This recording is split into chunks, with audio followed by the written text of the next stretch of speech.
नमस्कार, आपका स्वागत है वर्ड्स ऑफ जीएस जमी से आसमां में। आज हमारा टॉपिक है मौलिक अधिकार, जिसमें अनुच्छेद 12 से 35 आते हैं।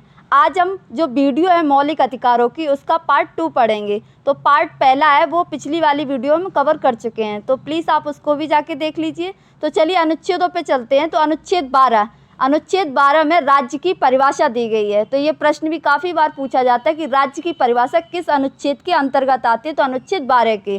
तो इसमें पहला पॉइंट है, संसद एवं भारत सरकार के कार्यकारी, विधायी अंग एवं सभी प्राधिकारी भी सम्मिलित हैं। तो राज्य के अंतर्गत संसद एवं संघ सरकार के जितने भी कार्यकारी विधायी अंग हैं, वह उनके अंतर्गत आने वाले सभी अधिकारी राज्य के अंतर्गत आते हैं। वही सेकंड पॉइंट है, राज्य विधानमंडल एवं सभी स्थानीय प्राधिकारी, राज्य की सरकार के सभी अंग एवं अन्य अधिकारी। तो आपको बता दें, जो राज्य की परिभाषा, इसके अंतर्गत राज्य विधानमंडल के सभी अंग एवं राज्य सरकार के सभी अंग, जैसे पंचायतें, नगर पालिकाएँ व राज्य की सभी कंपनियां भी इसी राज्य के अंतर्गत आती हैं।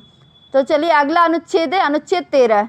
तो मूल अधिकारों से असंगत तथा उनका अल्पीकरण करने वाली विधियों पर सुप्रीम कोर्ट को पूर्ण अवलोकन की शक्ति प्राप्त है। तो अनुच्छेद 13 के तहत सुप्रीम कोर्ट को ये शक्ति प्राप्त है कि अगर संघ सरकार या राज्य सरकार मूल अधिकारों के असंगत या उनको अल्पीकरण यानी उसको कम करने की कोई कानून या विधि लेके आता है, तो उस पर अवलोकन कर सकती है। वहीं सेकंड पॉइंट है, न्यायालय द्वारा प्रवर्तनीय है, यानी कि वाद योग्य है, सुनवाई योग्य है।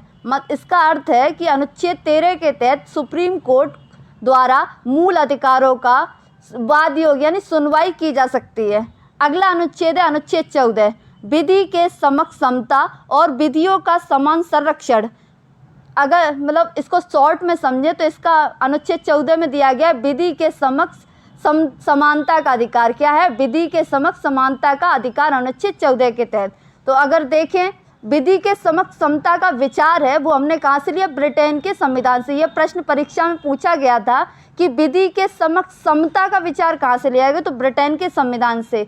वहीं अनुच्छेद 14 के अंतर्गत विधि के समान संरक्षण को अमेरिका के संविधान से लिया गया। कहाँ से लिया गया? अमेरिका के संविधान से। तो ये पॉइंट भी इम्पोर्टेंट है, तो ये भी आपको देख लेना है। अपवाद है इसमें अनुच्छेद 14 के अंतर्गत, यह है कानून राष्ट्रपति व राज्यपाल पर लागू नहीं होगा जब तक कोई व्यक्ति इस पद पर आसीन है। तो आपको याद रखना है, कानून सभी व्यक्तियों के लिए बराबर है, चाहे वो विदेशी हो चाहे वो भारतीय हो। किंतु अनुच्छेद 14 के अंतर्गत राष्ट्रपति व राज्यपाल व अन्य देश के कोई भी राजदूत और उसके कोई भी अधिकारी वर्ग आते हो, उन पर यह अनुच्छेद नहीं लगाया जाता है। चलिए अगला अनुच्छेद है अनुच्छेद 15। यह अनुच्छेद धर्म, मूल वंश, लिंग, जाति या जन्म स्थान के आधार पर भेदभाव का प्रतिषेध करता है। तो जो अनुच्छेद 15 है, ये कहता है कि किसी भी व्यक्ति के धर्म, मूल वंश, जाति, लिंग या उसके जन्म स्थान के आधार पर भेदभाव नहीं किया जाएगा। किंतु इसमें अपवाद है। अपवाद क्या है? कि महिलाओं, बच्चों, अनुसूचित जाति, अनुसूचित जनजाति तथा पिछड़े वर्गों के उत्थान हेतु किए गए विशेष प्रावधान, यानी कि एक शब्द में इन सभी व्यक्तियों के लिए किया गया आरक्षण। चलिए अगला अनुच्छेद देख लेते हैं। अगला अनुच्छेद है अनुच्छेद 16, लोक नियोजन के विषय में अवसर की क्षमता। तो अवसर की समानता है, सॉरी यह क्षमता हो गया। क्या है? अवसर की समानता। तो लोक नियोजन मतलब नौकरियों में सभी के लिए समानता का अधिकार किस अनुच्छेद के तहत? अनुच्छेद 16 में। इसमें किंतु अपवाद भी। अपवाद क्या है? सामाजिक व शैक्षणिक दृष्टि से दिया गया आरक्षण। तो आरक्षण अनुच्छेद 16 का अपवाद है।